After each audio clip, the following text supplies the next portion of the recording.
Magandang araw po. Sana po'y nasa mabuti kayong kalagayan. Ako po ulit si Obit.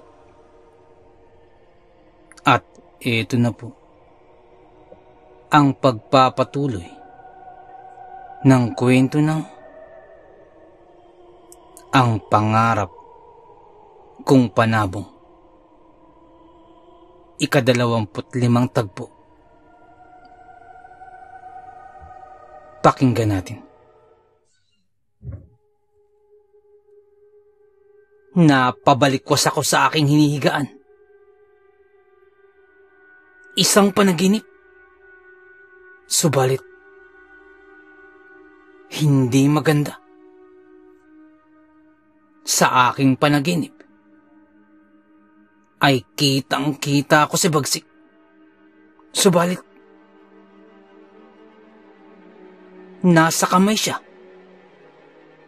ni Magnong Kaliskis. Bagamat panaginip lamang iyon, ito ay aking ramdam na ramdam. Parang totoo. Parang nangyari sa tunay na buhay ang panaginip na yun. At magpasa hanggang ngayon, ay parang umuukil-kil sa aking isipan ang kanyang mga sinabi. At umaalingaw-ngaw sa aking pandinig. Nasa akin ang iyong panabong. Agad-agad na akong bumangon. Alam kong hindi yun na pangkaraniwang panaginip lamang. At maaaring ito ay totoo. Tagaktak ang aking pawis. Binabalot ako ng takot. Totoong-totoo ang lahat sa aking panaginip. Nang bigla kong maisip ang lugar kung saan nangyari ang aking panaginip.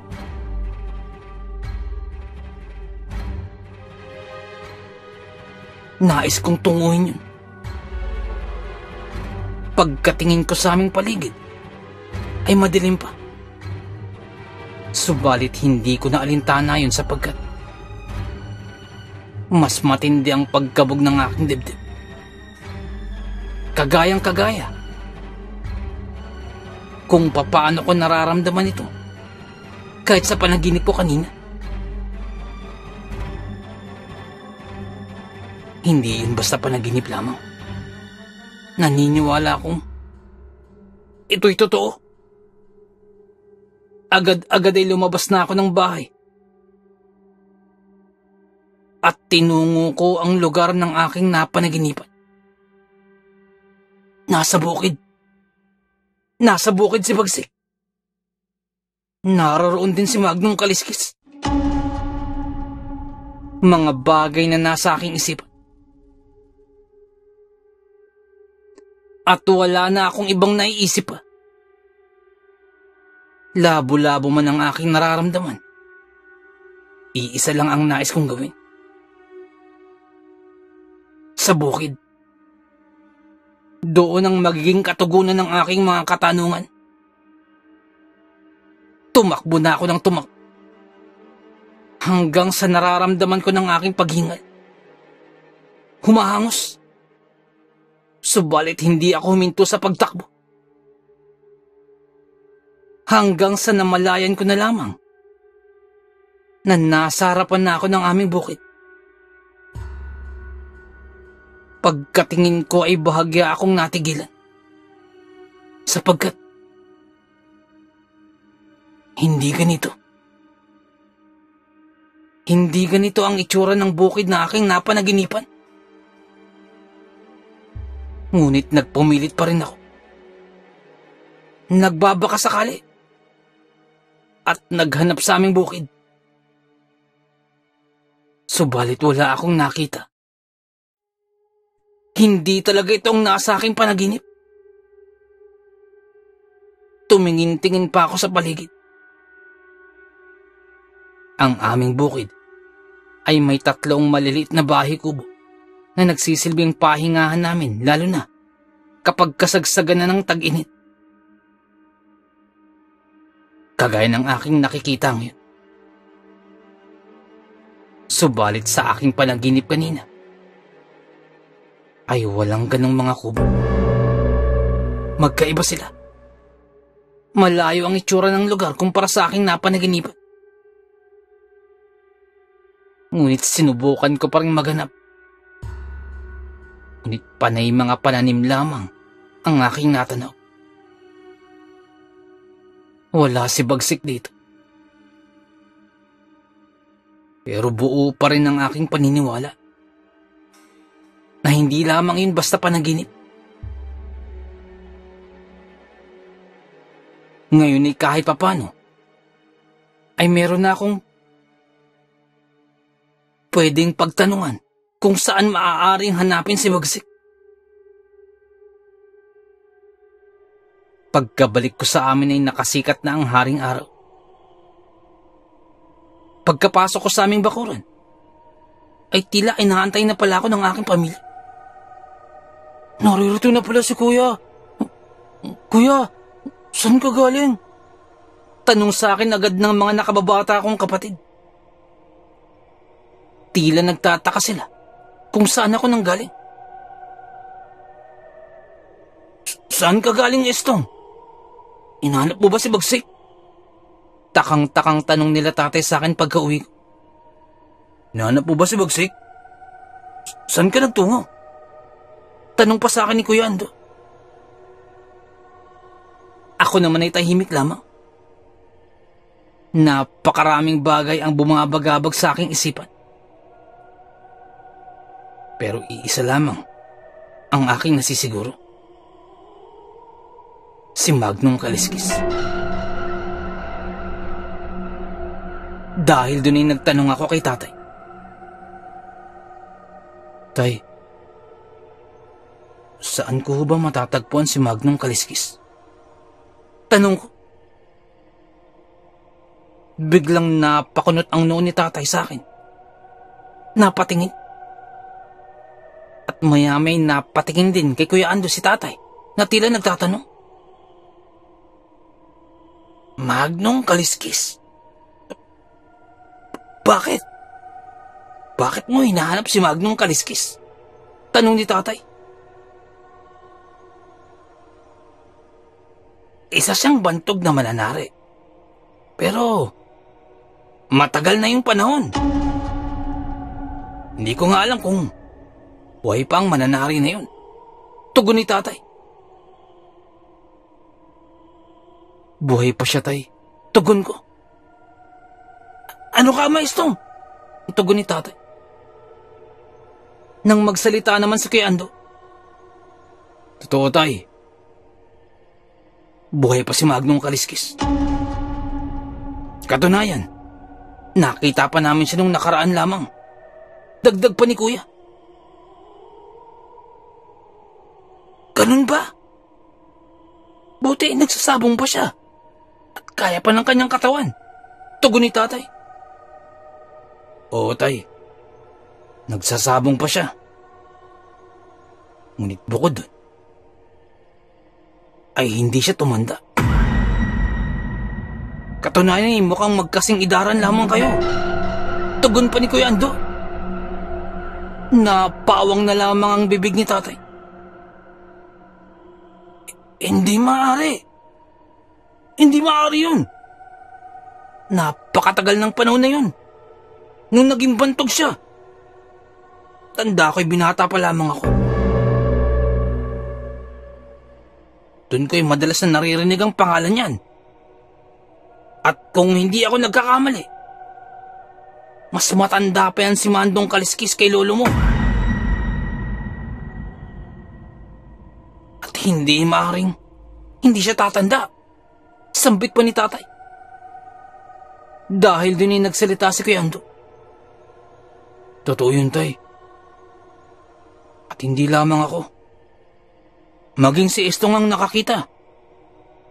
Maging si namang anak Leto at Mang Lauro. si Apeng, si Delpin, si Betong, si Celso, yung mga pinsan ko niyan. Lahat kami nakita namin. Hindi ba, Estong? Dagdag pa ni Kuya Ando. Napatingin na lamang sa amin si tatay. Mulat na mulat ang mga mata. Gulat na gulat. Nakaawang ang bibig. At hindi malaman ang kanyang sasabihin. Dahil doon ay nagsalita ako. Totoo yun, tay. Totoong sinabi ni Kuya.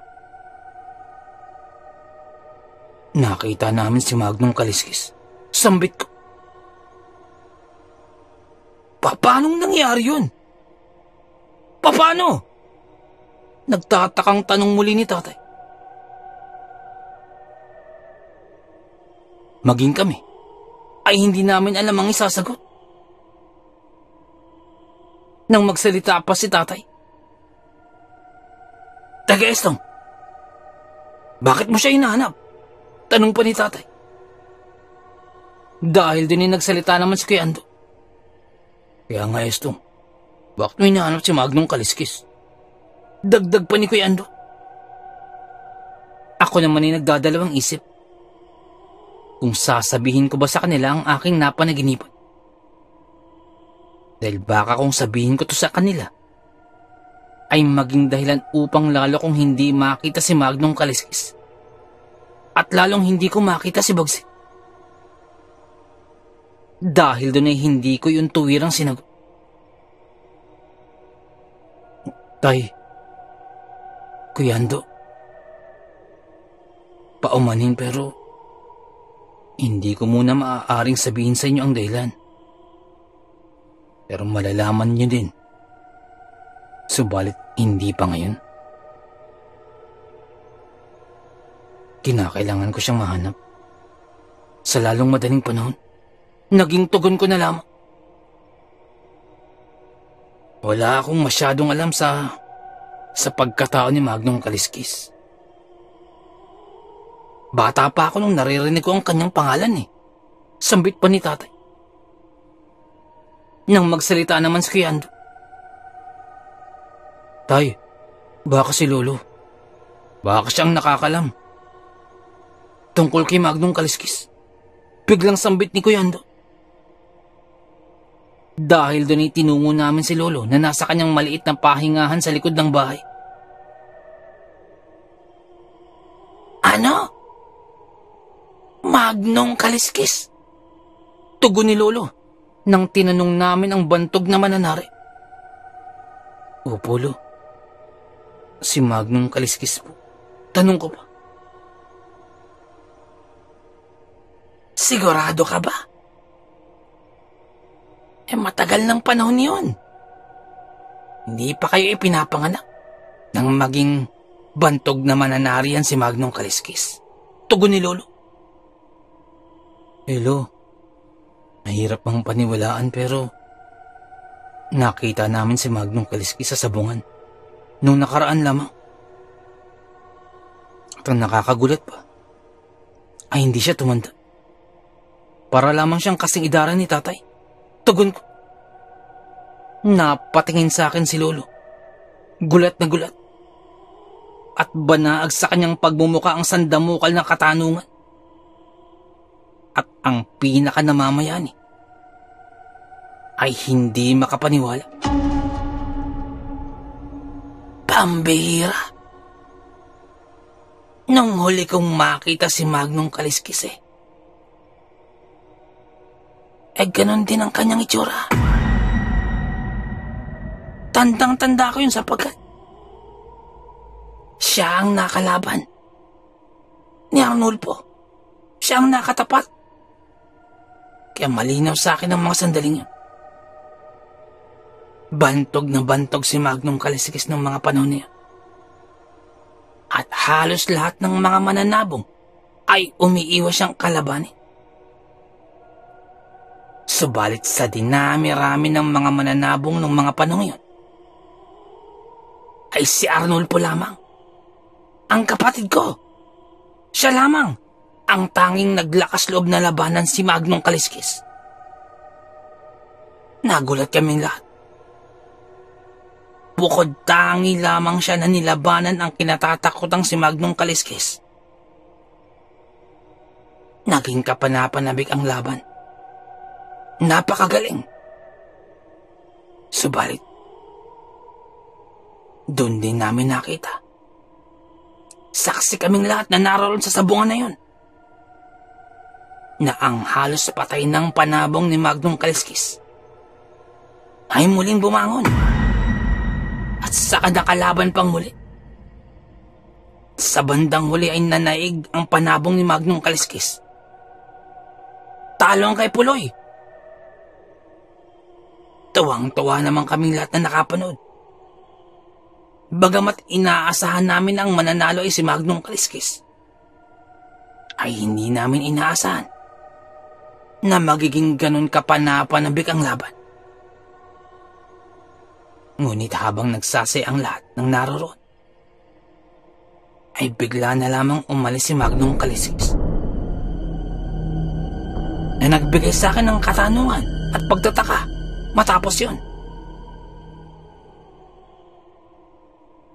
At bukod dun, ay hindi ko na siya nakita pa sa kahit na anong sabungan na aking napuntahan. Paglalahad pa ni Lolo. O ganun po ba, Lo? May alam ho ba kayo kung saan ko maaaring makita si Magnong Kaliskis? Tanong ko. Biglang napaisip si Lolo. Hindi ko din alam, Apo. Bagamat sikat na sikat siya ng panahon yun, ay walang nakakalam kung saan siya nanggaling o saan siya nakatira. Yan din ang tanong ni Puloy nung makaraang matalo sapag nais niya ulit na makatapat si Magnong Kaliskis. Sinubukan naming hanapin siya kung saan-saan pa kami napadako no. Kaming dalawa lamang ng kapatid ko. Hanggang sa nakarating kami sa may dulong bayan. Subalit wala pa rin makapagsabi kung saan nakatira si Magnong Kaliskis. Ngunit bukod, ay may narating kami na isang baryo. Ang tinatawag nila ay Paliparan. Doon kami nakarating.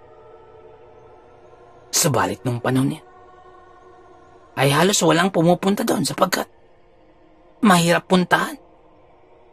Bundok. Sambit pa ni Lolo habang napapailing. At bukod pa rin, kinatatakutan ng lugar na yun sapagkat pinamamahayan daw ng mga engkanto. Kung hindi ka mababati, ay pagkaway magkakaroon ka ng kakaibang karamdaman. Kung kaya't hindi na naman ito tinungo pa. At isa pa, ay wala rin namang kasiguruhan ang aming pupuntahan. Sambit pa ni Lolo. Si Lolo Arnold o Lolo Puloy ay ang nakababatang kapatid ni Lolo. Buhay pa si Lolo Puloy, subalit hirap na siyang magsalita. Kahit dati pa. At lalo pa ngayon na may edad na. Kung kaya't mas maiking si Lolo ang aking tanungin tungkol dito. Narinig ko na rin ang lugar na yun. Ang Paliparan. Sa pagkakaalala ko, yan ang madalas na ikinukwento sa amin ng isa kong kaklase nung nasa elementarya pa lamang ako. Na kaya daw yan tinawag na Paliparan sapagkat diyan daw nakatira ang mga manananggal. Pero hindi ko alam kung totoo ba yan o hindi. Pero ayon na rin kay Lolo, ay talagang iniiwasan ng lugar niya. Subalit sa kabila nun, ay buong aking kalooban. Kinakailangan kong makita ang lugar niyo. Sa lalong madaling panahon. Nang biglang mabasag ang aking mga iniisip na magsalita si Lolo. Bakit mo ba tinatanong si Magnong Kaliskis esto? Tanong sa akin ni Lolo. Nagdadalawang isip naman ako kung sasabihin ko ba kay Lolo ang aking napanaginipan.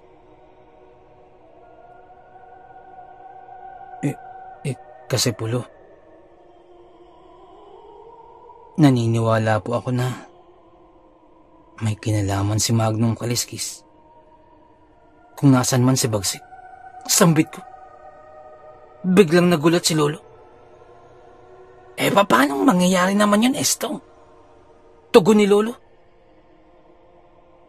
Pasagot na sana ako nang biglang naramdaman ko na parang may bumubulong sa akin na huwag kong sabihin kahit kanino ang aking napanaginipan. Dahil doon ay pinigilan ko ang aking sarili. Lo, naisip ko lamang ho. Baka lamang ho may kinalaman siya kung nasaan si Bagsik. Tugon ko na lamang. Bigla na lamang napakanot ang noo ni Lolo. Tila nagtataka sa aking naging tugon. Kung sa bagay, kahit sino naman ay magtataka talaga. Maging ako, kung hindi ko basta-basta maiisip. Kung hindi ko lamang napanaginipan ang mga bagay niyon, ay hindi ko rin yun maiisip. Hindi na ako nagpatumpik-tumpik pa. Kinabukasan, ay maaga pa lamang ay tumulak na ako. Subalit bago pa ako makalis, ay agad akong kinausap ni Kuya Ando. Estong, ngayon ka na ba aalis? Sasamahan kita. Alam kong napag-usapan niyo ni Lolo. Biglang sambit ni Kuya Ando. Nais ko pa sanang ako lamang ang pumunta, subalit sa tingin ko ay malaking tulong na sasamahan ako ni Kuya Ando. Kung kaya't nagpasalamat ako. Malayo ang dating dadaanan. Narinig ko na rin kung saan yung paliparan na yun eh. Kaya, kailangan natin ng pangontra.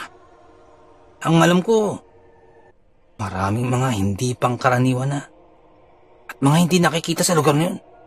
Sambit pa ni Kuya Ando. Ilang sandali pa, ay may inilabas si Kuya Ando na isang bagay na nakalagay sa isang maliit na pulang tela na nakalagay sa parang kwintas. Ito ang magiging pangontra natin, Estong. Kailangan natin ito. Sambit pa ni Kuya Ando. Kung ket matapos maipakita yun, ay kumuha na kami ng aming dadalhin. Kabilang doon ng kamoting kahoy na magiging baon namin habang naglalakad kami. Habang papaalis na sa amin, ay pinakiusapan ko pa si Kuya Ando. Kuya, hanggat maaari, tayo lamang sanang makakalam sa ating magiging lakad ngayon. Nais ko sanang gawin itong lihim para sa atin lamang. Sambit ko. Si Kuya Ando naman ay tumango lamang bilang tugon. At nagpatuloy na kami sa paglalakad. Nang makasalubong namin sa daan si Apeng at si Celso. Kuya Ando, saan kayo pupunta? Bungad agad ni Apeng. Hindi ko na sana nais pang sabihin ng aming paroroon para wala masyadong makaalam kung kaya't hindi ako nagsalita sa katanungang iyon ni Apeng. Nang biglang nagsalita si Kuya. Hahanapin namin si Magnong Kaliskis. Sasama ba kayong dalawa? Biglang tanong ni Kuya Ando. Nagkatinginan pa sina Apeng at si Celso. Sige Kuya Ando, sasama kami. Celso, sasama tayo, hindi ba? Sigaw pa ni Aping. Nasinang-ayunan naman yun ni Celso. Kung kaya't wala na akong nagawa pa. At hindi na ako nakatanggi. Hindi ko din naman maaaring ipagpaliban pa kung kaya't hinayaan ko na lamang ang aking mga pinsan. Ang mahalaga ay makapunta kami sa lugar na yun sa lalong madaling panahon. Estong, saan ba tayo pupunta? Tanong naman sa akin ni Aping. Yung nga, Estong, saan ba tayo pupunta? Dagdag pa ni Celso. Ako naman ay tahimik lamang. Kagaya ng aking sinabi, na nais ko sana'y wala masyadong makakalam sa aming lakad. Nang biglang magsalita si Kuya Ando, hahanapin nga natin si Magnong Kaliskis. Doon tayo tutungo. Sa paliparan. Sambit pa ni Kuya Ando. Biglang natahimik at namutla si Aping. Paliparan? Tugon ni Aping. Oo, doon tayo pupunta. Pero, hindi ka na maaaring tumanggi pa, Aping. Sumama ka na. Kaya, wala nang bawian ng sinabi. Sambit pa ni Kuya Ando. Bakasang ka ba sa kilos ni Aping nang marinig yun? Subalit wala siyang magawa. Dahil ayaw na siyang paalisin pa ni Kuya Ando. Huwag ka kasing matakot, Aping. May dala tayong pangontra. Biglang pinakita ni Kuya Ando ang bagay nasa pulang tela na kanyang ikiniguntas at sabay tawa niya ng malakas. Pagkatawa ni Kuya Ando ay bigla ding sumabay ng pagtawa si Aping. Ha! Kuya Ando, di ako natatakot sa mga ganyan-ganyan. Baka si Celso, siya matatakotin niya, pero ako, hindi pa ipinapanganak ang bagay na magpapatakot sa akin. Sambit ni Aping. Ngunit kabaliktaran naman yun sa kanyang ipinapakitang kilos na kanina'y nagkulay suka na ang muka. Pagkarinig pa lamang sa salitang paliparan. Nagpatuloy lamang kami sa paglalakad. At makalipas ang 3 oras na paglalakad, ay nakarating kami sa paanan ng bundok. Lapit na tayo. Mukhang malapit na tayo sa paliparan. Sambit pa ni Kuya Ando. At sabay hawak niya sa pangontrang dala-dala na isnabit niya sa kanyang leeg. Nagpatuloy pa kami sa paglalakad. Hanggang sa nararamdaman ko na parang ang may kakaiba sa lugar nito. Tahimik. At parang wala akong nakikitang masyadong tao. Kung sa bagay, ay napakalayo naman kasi sa kabayas na ng lugar na ito. Hanggang sa nakakita kami ng isang bahay kubo habang papaakyat ng bundok. Dahil doon ay naisipan naming magtanong. Magandang araw po. Magandang araw po. Magtatanong lamang po sana. Bungad nila Kuya Ando. At ilang sandali pa'y may lumabas na isang matandang lalaki at isang matandang babae. Paumanhin ho sa abala, pero nais lang ho sana naming magtanong. Saan ho ba nakatira dito si Magnong Kaliskis? Tanong ni Kuya Ando. Napakamot sa kanyang uluhan ng matandang lalaki. Nako mga iho. Hindi namin alam eh. Parang hindi naman dito nakatira ang sinasabi ninyo. Walang nakatirang ganyan dito. Sambit pa ng matandang lalaki. Dahil doon ay nagpatuloy na kami sa paglalakad matapos magpasalamat. Makalipas naman ang kalahating oras na paglalakad, ay wala pa rin kaming nakikitang ibang bahay bukod sa bahay kanina. Parang wala nang nakatira dito. Kagaya kanina ay lalong patahimik ng patahimik ang lugar. Kung kanina ay maingay pa na nagkukwentuhan sina Aping, si Celso at si Kuya Ando, ngunit ngayon ay tila napapatahimik na ang mga ito. Mukhang ramdam na rin nila ang aking nararamdaman. Si Kuya Ando naman ay muling humawak sa daladala niyang pangontra. Hanggang sa may makita ulit kami na isa pang bahay kubo. Kung kaya't nagtanong muli kami. Magandang araw po. Magandang araw po. Bungad ni Kuya Ando. At ilang sandali pa'y lumabas naman ang isang babae. Muli ay itinanong namin kung saan dito nakatira si Magnong Kaliskis. At ang itinugon ng babae ay hindi niya rin alam ang aming tinatanong. Nagpatuloy na kami sa paglalakad. Hanggang sa umabot na ng 1 oras ang aming paglalakad, ay wala na kaming mapagtanungan pa. Hanggang sa nakakita kami ng sangasangang daan. 3 daanan ito. At dahil na rin sa tagal na naming naglalakad, ay naisip ko na maghiwa-hiwalay kami. Nang biglang nagsalita naman si Ape. Hindi maaari. Na kay Kuya Ando lamang ang pangontra. Hindi tayo maaaring magkahiwa-hiwalay. Sambit ni Aping. Tama. Tama si Aping, Kuya Ando. Dapat sama-sama tayo. Dagdag pa ni Celso. Kaya lang, ano tayong tatagal niyan? Baka abutin pa tayo ng dilim dito sa kakahanap. Sambit pa ni Kuya Ando. Ngunit habang nag-uusap-usap ang aking mga pinsan at si Kuya Ando, ay tila tiningnan ko ang isang daan sa gitna.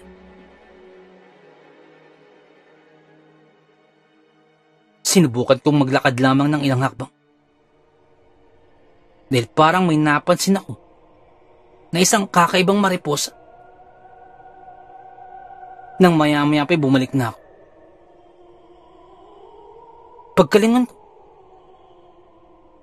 ay biglang nawala sina Kuya Ando. At maging sina Aping at Celso ay hindi ko na makita. Kanina ay naririto lamang sila. Hindi magandang biro ito. Sambit ko pa sa aking sarili. Dahil doon ay naglakad-lakad pa ako. At hindi ko talaga silang makita. Kasunod nun, ay pumalibot ang nakabibinging katahimikan. Dahil doon ay naglakad-lakad pa ako. At hinahanap sila Kuya Ando. Parang naliligaw na ako. Ngunit hindi naman ako lumayo kanina.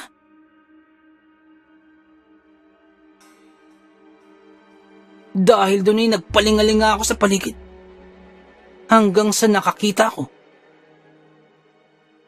ng isang tandang na biglang tumakbo. Dahil doon ay sinundan ko yun. Ngunit mabilis ang tandang. Hanggang sa sumuot ito sa talayban. Hanggang sa natagpuan ko na lamang ang aking sarili na nasa isang bukid. Pagkakita ko'y parang nakita ko na ang bukid na ito. Pamilyar ang lugar. Sambit ko sa aking sarili.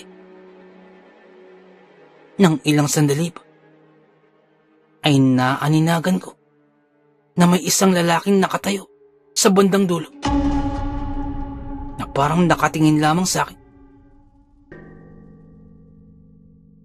Biglang nangalisag ang aking balahibo.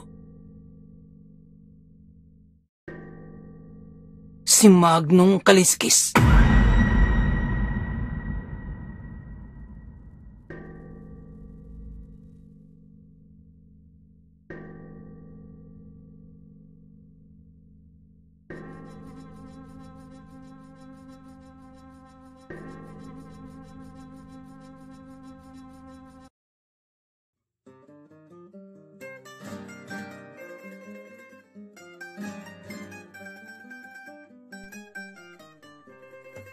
Nais ko lamang pong magpasalamat sa lahat po ng sumusuporta sa ating channel, sa lahat po ng ating mga subscribers, sa lahat po ng ating mga listeners, mga silent listeners po, mga OFW listeners mula po sa iba't ibang panig ng mundo. Maraming salamat po sa pagsuporta po sa ating channel. At kung hindi po kalabisan, baka pwede pong please don't skip ads po. Napakalaking bagay po sa atin. Napakalaking tulong po sa ating channel. At paki-like na rin po ang ating mga videos para po dagdag po sa algorithm po sa ating channel para lalo po nating mapalaganap ang ating channel. Nais ko lamang pong i-shout out ang furniture shop ng San Martin, Angon, Rizal. Shoutout po sa inyo dyan. Ang shoutout pong ito mula po kay Ma'am Arlene Malate. Shoutout po. Shoutout din po kay Boss Ronnie Roldan. Boss, shoutout po. Shoutout din po kay Boss Randy Salvador. Boss, shoutout po. Nais ko lamang pong i-shoutout si Boss Jing Fuenzalida, isa po sa ating mga silent listeners. Maraming salamat po, boss, sa pakikinig. Shoutout po sa inyo. Shoutout din po kina Elijah Bryce, Alia Briel, at Olivia Norin Elise. Ito po yung 3 angels po ni Boss Benji. At shoutout din daw po sa misis po ni Boss Benji na si Ma'am Maylindang Kalan. Diyan po sa may Darasat, Tanawan City, Batangas. Shoutout po sa inyo. Shoutout din po kay Boss Miguel Doris Kibel. Shoutout po. Happy birthday din po kay Luis on September 30. Ang shoutout pong ito ay mula po kay Ma'am Annie Apruebo. Shoutout po sa inyo. More birthdays to come. More blessings and good health. Shoutout po sa inyo, Boss Luis. Happy birthday po ulit on September 30. Shoutout po. Nais ko lamang pong i-shoutout si Boss Michael Mojica Video ng Tagaytay City. Shoutout po. Shoutout din po kay Boss Jonathan Alano dyan po sa may Bicol. Boss, shoutout po. Shoutout din po kay Boss Joel Cabahog. Boss, shoutout po. Shoutout din po kay Boss Paul Adlaon. Boss, shoutout po. Pasensya na po at medyo natagalan yung shoutout.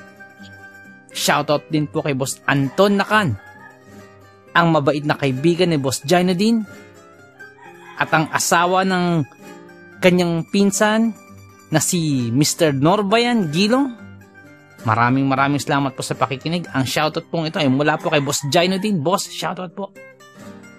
Shoutout din po sa mga taga Katmon Boys dyan po sa may Makati. Shoutout po sa inyo. Ang shoutout pong ito ay mula po kay Boss Rene Villaruel. Shoutout po. Shoutout din po kay Jepoy, kay Jessa, at kay Fritz. Ang shoutout pong ito ay mula po kay Ma'am Annabeth Apruebo. Shoutout po sa inyo.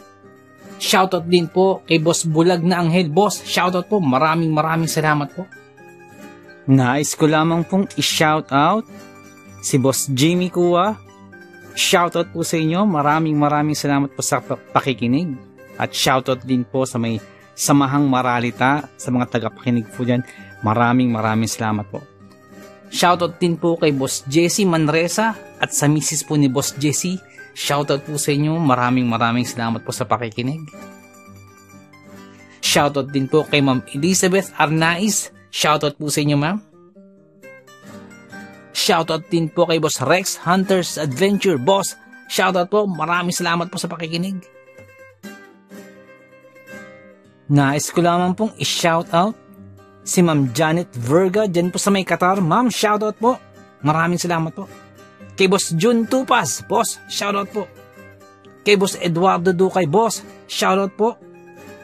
Kay Boss Rick and Resty Alcantara. Shoutout po sa inyo. Ang shoutout pong ito ay mula po kay Boss June G. Alcantara. Shoutout po. Kay Boss Romeo Alvarez dyan po sa may San Jose del Monte, Bulacan. At sa mga taga San Jose del Monte, Bulacan, shoutout po. Ang My Kokoro team, shoutout po sa inyo. Shoutout po kay Boss Jeric, kay Boss Lawrence, kay Boss Javier, kay Ma'am Angie. Shoutout po sa inyo. Salamat po sa pagtulong. Maraming salamat po. Si Boss Malvin Esguera at si Boss Ronaldo Esguera, shoutout po sa inyo. Shoutout din po sa Manhattan Hamburger and Restaurant, dyan po sa may Bucandalia, Imus Cavite, shoutout po sa inyo. Maraming salamat po sa pakikinig. Si Boss Bulag na Anghel, boss, shoutout po sa iyo. Salamat po sa pakikinig. Shoutout din po kay Ariando Tamor, kay Boss Christian Ed, at kay Boss Ferdinand Tamor, dyan po sa may Las Piñas. Shoutout po sa inyo. Ang shoutout po ito ay mula po kay Boss Chris. Shoutout po. Shoutout din po sa King Solomon Game Farm dyan po sa may Tawid, Maasin City, Southern Leyte. Shoutout po sa inyo. Shoutout din po kay Ma'am Rosie de Mesa. Ma'am, shoutout po. Shoutout din po kay Ma'am Julie Roel, kay Ma'am Raquel Punsalang, Ma'am Melania Roel. Shoutout po sa inyo. Sa family niyo po, shoutout po. Tapos Loreto Ihaan Jr., shoutout po. Sir Ron Pilapid dyan po sa Kentucky, shoutout sa inyo.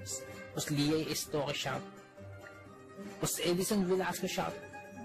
Boss Rodney TV. May time po kayo, bisita na po channel po ni Boss Rodney TV. Vlogs siya po sa mountain bike.